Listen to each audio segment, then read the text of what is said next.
Setelah para jenderal di Cemetu, orang-orang bangsa dibunuh. Di Solo, di Boyolali, ribuan yang dibunuh orang PKI. Oke, Jangan Anda bela orang PKI Oh, saja. atau tidak cuma isu PKI, tapi saya pikir nggak perlu begitulah. Kita ini sudah sama-sama berumur ya. Kalau misalnya kemudian kita mau memberikan warisan pada generasi muda, kita wariskan kesejahteraan lah. Kita wariskan kegembiraan, kita wariskan. Jadi sebenarnya pengertian Neo PKI itu bukan hari ini. Neo PKI itu memang ada. Bahwa di balik rencana undang-undang HIP itu adalah strategi comeback-nya PKI dengan dukungan utama dari Partai Komunis Cina. PKI itu dilarang. Jelas sekali.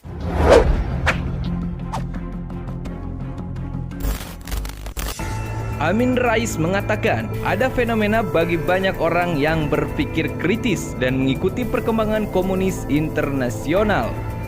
Keprihatinan itu terjadi menurut Amin Rais dikarenakan banyak tokoh pendukung rejim yang meyakinkan masyarakat bahwa PKI sudah mati dikubur. Ada fenomena yang memprihatinkan bagi banyak orang yang berpikir kritis dan mengikuti perkembangan komunisme internasional. Yang paling mutakhir apalagi? Mengapa? Mereka prihatin karena banyak tokoh pendukung rezim yang berusaha meyakinkan masyarakat bahwa seolah-olah PKI sudah mati, sudah dikubur. Amin Rais menambahkan, para komunis malam yang berupaya meyakinkan masyarakat bahwa komunisme sudah menjadi bagian sejarah masa lalu Lupa bahwa di zaman internet sekarang ini semua informasi global di bidang apa saja sangat mudah diakses oleh setiap orang. Menurut Amin, mereka buta bahwasanya RRC merupakan junjungan bagi beberapa oknum rezim Jokowi, yang dimana RRC merupakan kekuatan komunisme internasional terdahsyat di dunia. Para komunis malam yang berupaya meyakinkan masyarakat bahwa komunisme sudah menjadi bagian sejarah, menjadi masa lalu, lupa bahwa di zaman internet sekarang ini seluruh informasi global di bidang apa saja sudah sangat mudah diakses oleh setiap orang. Mereka jadi buta bahwa RRC yang menjadi junjungan beberapa oknum dalam rezim Pak Jokowi pada hakikatnya merupakan kekuatan komunisme yang paling dahsyat sekarang ini. Sementara itu, Budi Jarot mengatakan bahwasanya orang yang mengisukan Neo PKI bisa saja yang jadi penerus Neo PKI. Dia juga menambahkan bahwa komunisme tidak akan pernah ada dan bisa hidup di Indonesia ini. Neo PKI itu lahirnya di situ, ditandai oleh peristiwa-peristiwa kemanusiaan itu. Jadi kalau dikatakan sekarang ada Neo PKI, jangan-jangan dia meneruskan Neo PKI itu. Dari mana ceritanya? Iya, dari mana ceritanya gitu loh. Jadi saya juga bingung nih. Kalau terus ada bilang apa neo komunis segala macam ya, kebangkitan komunis dari mana? Di negara Pancasila itu nggak akan ada komunisme itu nggak hidup. Menurut Amin Rais, oknum-oknum rezim Jokowi yang mengatakan bahwa tidak usah khawatir tentang kebangkitan PKI merupakan sebuah penipuan terhadap rakyat.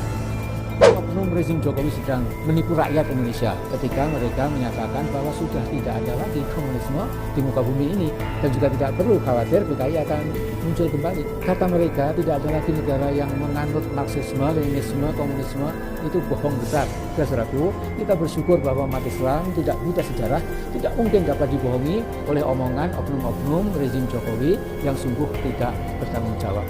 Menurut Amin Rais, umat Islam dengan pengetahuan, firasat, dan pengalamannya berkesimpulan bahwa di balik RUU HIP ada strategi comeback-nya PKI dengan dukungan utama datang dari PKC. Dengan pengetahuannya, firasatnya, Dan pengalamannya berkesimpulan bahwa di balik rencana undang-undang HIP itu adalah strategi comeback-nya PKI dengan dukungan utama dari Partai Komunis Cina. Saudaraku, bukan saja para kader partai besar yang berkuasa dewasa ini di negara kita telah sering melakukan saling kunjung dengan PKC di markas besar mereka di Beijing, tapi juga sebagian ulama vokal yang populer di medsos juga sudah berkunjung ke markas PKC di Beijing difasilitasi oleh Presiden Pak Jokowi.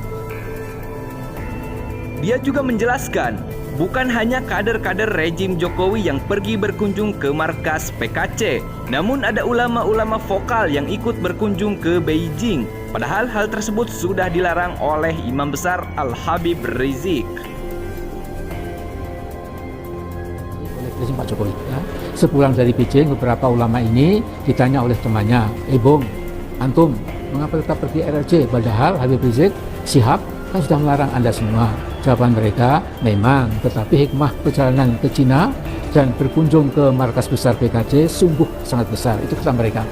Mereka menyatakan sangat takjub dengan kemajuan ekonomi Cina dan berkesimpulan komunisme di sana menjadi dasar penggerak kemajuan Cina, maka Islam dapat dijadikan penggerak pembangunan di Indonesia. Namun ada yang mereka lupakan bahwa pikiran dan sikap istiqomah mereka sedang ditumpulkan, sehingga paling tidak sikap mereka menjadi lunak dan lembek, serta lupa bahwa komunisme dari ujung kaki sampai ujung ubun-ubun bertentangan dengan secara diametral bertentangan dengan Islam. Bahkan salah satu dogma komunisme yang paling penting adalah permusuhan kepada agama-agama, terutama agama. Amin Rais menjelaskan bahwa ulama yang berkunjung ke China sedang khilaf. Sekarang ulama tersebut sudah kembali kepada umat. Sesuatu, namun kita bersyukur bahwa para ulama tadi hanya khilaf dan sekarang sudah kembali ke pangkuan umat, bahkan sudah menohok rezim HIP itu kemudian dibatalkan sesegera mungkin. Titik. Bravo pada para ulama.